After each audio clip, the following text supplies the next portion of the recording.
What were you doing on June 6th, 2012? That was the day when I launched the Social Media Church podcast for conversations with church leaders about social media.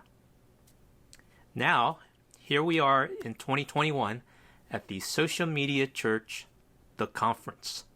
This is so awesome. My name is DJ Chuang, and I'm so grateful to be a part of this ongoing conversation. God has certainly done more than I ever asked or imagined since this podcast was launched. I had started the podcast with fear and trepidation because I'm a mild-mannered, average guy, not the magnetic personality of viral sensations or the speaking circuit or the other all-stars on this conference. Well, after many calls I had with my internet friends, Nils Smith and Kenny Jang, Nils was the first social media pastor I could find. And Kenny was a pioneer in using digital marketing with the infamous handle brand Godvertiser. We enjoyed having conversations using digital platforms back then, and we believed it would be valuable to share our learnings with other church leaders. But I had so many questions about how to do it right and how to make a good podcast. To give credit where credit is due, Kenny's repeated nudging, yes, he was the analog version of push notification. We went for simplicity. I recorded a conversation with Kenny and with Nils and launched the first 2 episodes of the Social Media Church podcast. For those of you that are history buffs, check out episode 325, where we unpack more of the history about Social Media Church. Another discovery while podcasting is the multiplying power of sharing the mic. I handed the podcast operations to new co-hosts Neil Smith and Jay Cranda in 2015, who took it wider and farther. And now we see and hear co-hosts Neil Smith and Aaron Magnuson taking the podcast to a whole nother level. And they've joined forces with Greg Atkinson to bring us together today for this conference. So thank you, Nils, Aaron, and Greg. That's the backstory for how we got here to this conference.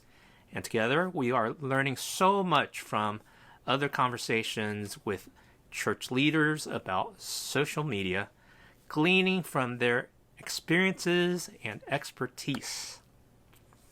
What I'd like to talk with you about is the future of the church. In addition to having conversations with church leaders about social media, we can be having more conversations with church people on social media. And we can be having conversations with people in public on social media. As the entire world has endured for the past year plus months from the global pandemic of the COVID-19 crisis, practically every church was forced to go online for their weekly worship services. And this was an uncomfortable thing for so many people in our church-going population.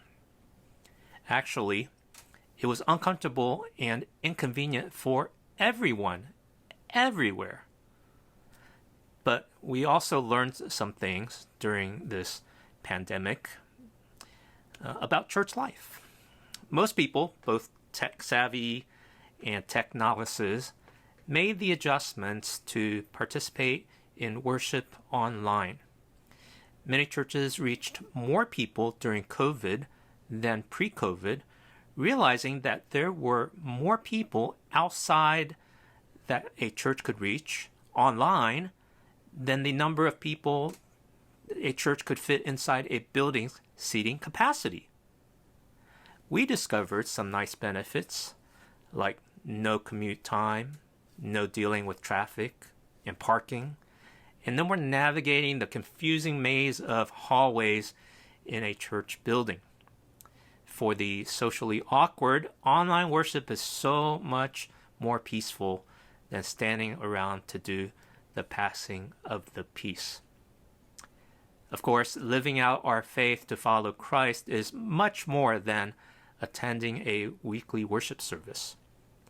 Being the church means being in fellowship, loving one another, be patient with one another, praying for one another, bear one another's burdens, and 90 more one another's that are there in the New Testament.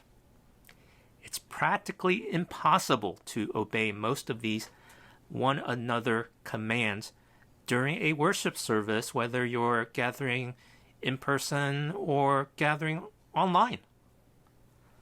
So what can churches do to help its members fulfill these one another's? Many churches have formed small groups, and your church might call them life groups or Bible studies or something else.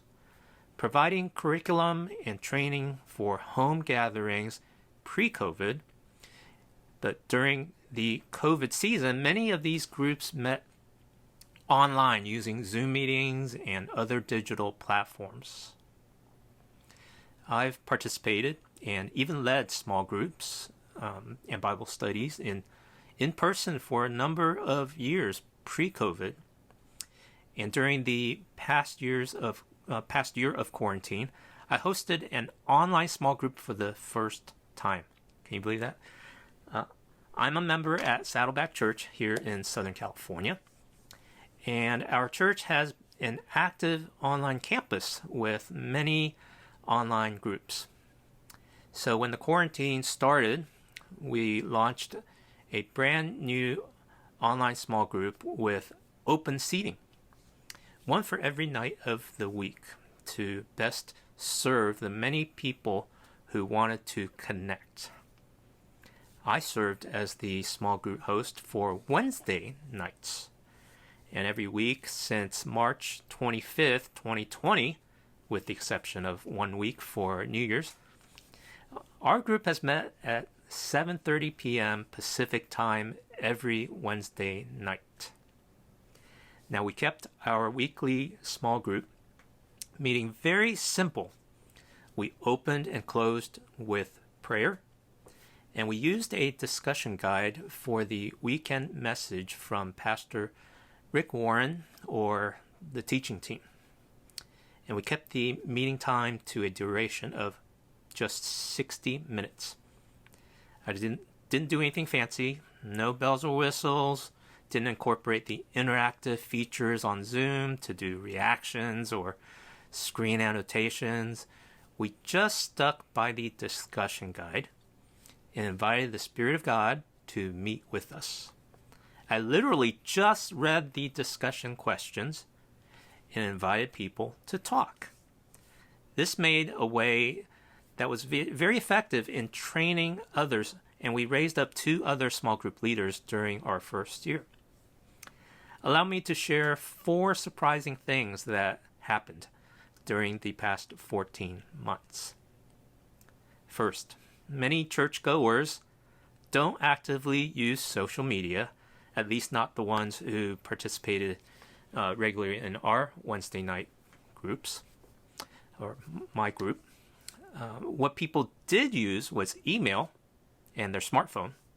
Now, to be clear, I'm not counting email and texting as social media. Let me put some rough numbers to it so you can see what I mean. From my limited experience during the season of quarantine, hashtag YMMV, your mileage may vary. So over 200 people used the sign-up form to join our small group over the past year, expressing their interest, and I had the joyful responsibility to reply to each of them by email to invite them and onboard them. More than several require that back and forth email thread for detailed technical instructions, walking them through step by step. Well, what does God do to grow your patience? A fruit of the Spirit? Well, He puts you into impatient situations. I would estimate that the vast majority, like 80% or so, do not use social media or Zoom. Well, I thought most people would have used the Zoom since COVID started, but before that, most did not. While you and I have learned how to use digital communication tools and platforms very well, so many people do not. Personally, I have used social media for over a decade and worked from home, WFH, telecommuting for the past 7 years. So I did not realize how many people were unfamiliar with social media and digital platforms. What had been my old normal for years was their new normal. Well, what does this mean? Two things come to mind. This means that a social media strategy alone would likely only reach a minority percentage of the church-going population. This also means that a social media strategy could reach a larger percentage of the population that do not go to church. And we'll talk more about this later. Second, online ministry can be just as powerful and meaningful as offline in-person ministry. Can I say this? That this online small group experience was better than some of the in-person small groups that I've experienced, even though we've never met each other in person.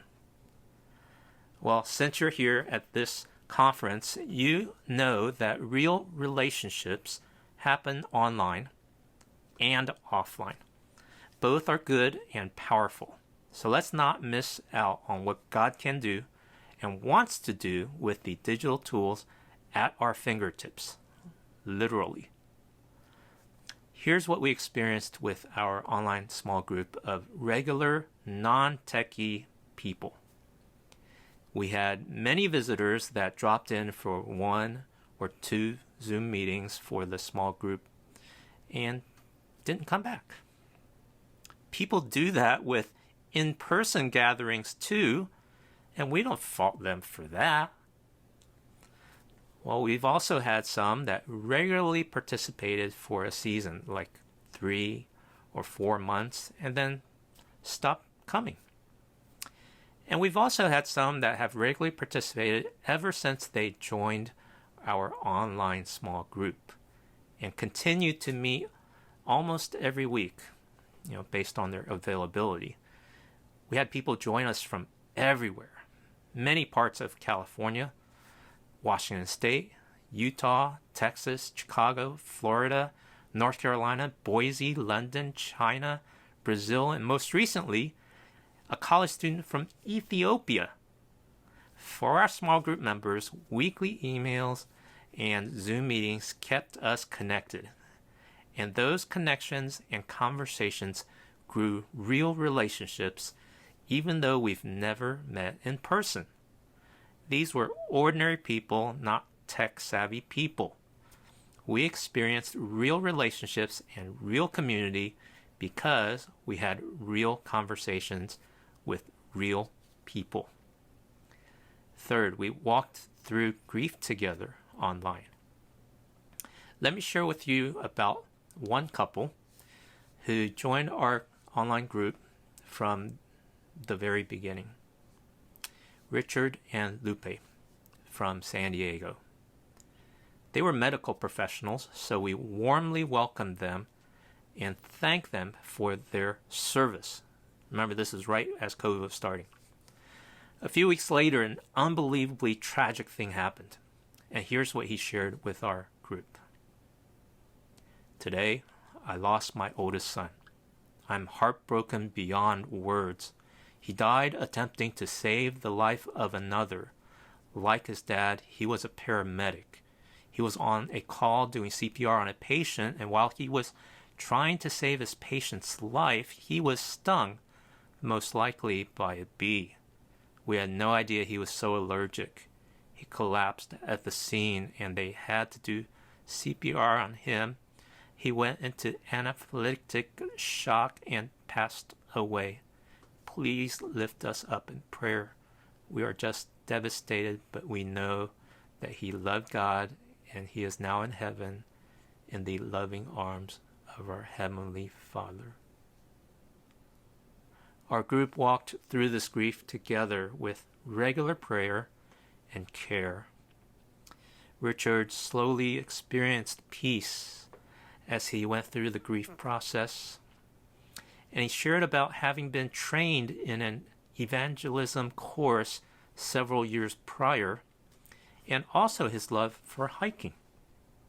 He loved hiking so much that he hiked almost every day because he was close to retirement and had time to do that. Those prayers for grief turned into prayer for wisdom for how God could use all of his life experiences. With our group's prayers and God's timing, Richard launched the Happy Trails Hiker Support Group in the middle of May this year. He serves as a hiking guide for people who have experienced the grief of losing a loved one, and they go on group hikes through the most beautiful nature and wilderness adventures. At the halfway point of a hike, the group takes a break and shares their stories of loved ones. And Richard also shares his story and a testimony of how God's given him comfort, just like it says in 2 Corinthians 1, about how God comforts us in all our troubles so that we can comfort those in any trouble with the comfort we ourselves received from God. Richard was one life that was changed by our online small group, and he's walking in a newness of life, or shall I say, hiking, and that will bear fruit with others in due time. Fourth, we experienced life together, life changed together. And let me share another story of a life that was changed. Her name is Beverly. She lives in North Carolina, in a small town called Rockingham. She had been looking for a church home for several years, but couldn't find one where she could belong. She had emotional, relational, and medical struggles. So when COVID-19 quarantine was mandated, that made things overwhelming for her. But she signed up for our online small group after discovering the Saddleback Church online worship. And she didn't know how to use Zoom, but I walked her through, and she joined us regularly. Over time, Beverly felt safe to share her struggles with our online small group. In the pain of loneliness and the strained relationships, we welcomed her, encouraged her, and prayed for her. Beverly's faith was running on fumes, but she began to grow again. Our group was inspired by a Journey of Generosity retreat and took up a surprise love offering to encourage Beverly as we learned of her financial needs. The week we sent her the digital payment, it just so happened that our group member from Fort Worth, Texas, was going to be in North Carolina for a business trip that week. He made his way to meet Beverly in person with masks on and stood at a safe distance. And they had a very encouraging time to experience the Spirit of God working in such a timely manner. And what others may call coincidence, we rejoiced and call it God's perfect timing. And that was such a holy moment, being with Beverly and our group, seeing her reaction, and our group members shared each of our backstory for how we were inspired to be generous, how we experienced the joy of giving, and how we experienced the rich fellowship of caring for one another, rejoicing in God's goodness together. We cried, we laughed, and when one life changed, all of our lives changed because we experienced the kind of impact each of us can have on another person. That was last November. 6 months later, Beverly continues to grow in her faith, and she is eagerly going through the discipleship path at Saddleback Church, having completed Class 101 for membership and working on Classes 201 through 401, and we can visibly see the joy on her face that radiates God's strength in her life. She become an encourager to other members of our small group who are going through their seasons of trials and challenges. And she's come to realize that the painful journey she's gone through for the past many years can be used for God's purpose, and she now wants to help others to find hope and strength in God, just as she has experienced. What amazing work that God can do in the hearts of people using digital platforms. And someone doesn't even have to be a tech-savvy digital native to experience real relationships online. I'm sure your church has great stories to share too. Make sure to share them. Now, social media is more than conversations with church leaders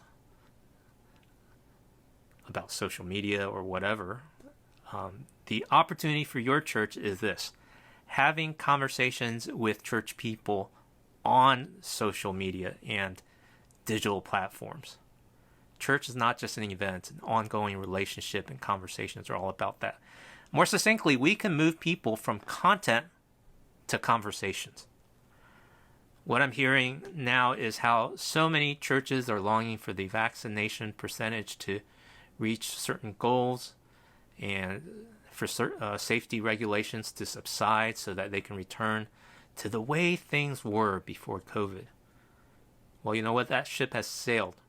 The past is past. The future has to be different, or shall I say, the future is already different. The past was Blockbuster. The present is Netflix. The past was hotels. The present future is Airbnb. The past was fitness centers. The present future is Peloton. May I suggest this? The past was church gatherings in person. The present future is church gatherings and connecting both in person and online. I don't have a cute way to say it, so I'll just say it that way. I heard it well said by one future thinking pastor: making the pivot from one church in multiple locations to becoming one church with multiple expressions. By the way, that was Dave Ferguson on the Carrie Nieuwhof podcast, if you want to check that out. Pre-COVID statistics indicated that the active churchgoer was only attending in-person church worship services twice a month. And that was pre-COVID. In the present future and in the post-COVID era, church life can be a part of people's lives more than once every other week. Church life must be weaved into the flow of people's everyday 24/7 lifestyle. And this is the biggest opportunity I see for churches. Church life can be more than a worship experience once a week at a set time in a geolocation. Instead of making spiritual experiences exclusive to those who have transportation and time to get to a set location for in-person events, also make those experiences available and accessible to people wherever they're at. Your church can meet people where they're at. Isn't that what we often teach from the Apostle Paul's example? To be all things to all people, as he wrote in 1 Corinthians 9. Many churches have content on demand, whether that's weekend messages and sermons online. And some churches have extra teaching and training courses distributed digitally too. But there's more. Social media can engage for a moment, and on-demand content can engage for minutes. Now, real-time experiences can connect people interactively and more deeply for a longer duration. Now, that's the goal we're all really after, right? Spiritual experiences that can better shape and make disciples. I've already shared with you earlier about the power of online small groups. There's a couple other real-time online experiences that can connect with people spiritually. I've also done real-time prayer meetings over Zoom, and I'll confess that one didn't work as well because attendance was low, which was kind of ironic because the weekly social media post had 100 plus prayer requests in the comment thread when we asked about prayer. Maybe that meant people are good with submitting a prayer request but didn't need live prayer. However, I co-host another weekly prayer meeting, which works because we work it. The regular attendance is usually 2, 3, 4 people with an occasional spike of 10 to 12 people. And Jesus said the church is supposed to be a house of prayer. So if we aren't praying, what are we really doing all this for? Well, hey, no guilt, no pressure, just saying that prayer is a good thing. It doesn't require a lot of production and programming. The opportunity here is this: do what you're already doing offline and also do it online. Go from analog to digital. Now, one more thing. In our world today in 2021, the church must have conversations with people in public on social media. There's a whole new meaning to the classic quote, "All tyranny needs to gain a foothold is for people of good conscience to remain silent." Churches must speak directly to the public because if we don't, plenty of other people are taking the mic, taking up airtime and space, spouting off their opinions about all kinds of things. People are getting shaped and discipled by social media and advertising every day, all the time. And this idea of speaking to the public is not to broadcast more sermons or Christian messages, as good as those things may be. To reach the world in the present future, we can be speaking to the everyday questions and concerns people have in the public realm. You already know how polarizing and escalating the chatter on social media is. Where are the voices of reason and sanity from people who care about making the world a better place? You probably have seen the stories circulating about deconstructing faith and losing their religion. Where are the good stories of people who are walking along the path of the good life and sharing constructive wisdom for navigating the complexities of a broken and fractured world? Let me pose this question. How can Christians learn to talk with the public and learn to listen to the public? Google is known for encouraging its engineers to use 20% of their time to experiment with side projects with no requirement for outcomes or results. What if your church took just 10% or even 5% of its time to experiment and try something new, something different, with communicating on digital platforms using both short-term and long-form content about the very topics everyday people are interested in and questions they are asking? People are searching for answers all the time. Sure, lots of bandwidth is being taken up by meaningless entertainment pieces, but there are also significant numbers of people looking to spirituality to enrich their lives, and others searching for meaning when they experience suffering and hardship. Who do they find that are saying something that resonates with them? They're finding the likes of Oprah Winfrey, Joe Rogan, Sam Harris, Brene Brown, Penn Jillette, and Jordan Peterson. Some good insights, but we're the Christians. I'm not asking you to do anything different that I haven't done. For example, I've made a couple dozen videos on YouTube that share about challenges that I've experienced with depression, suicidal ideation, and even boredom. I've intentionally made these videos like I'm speaking to one person.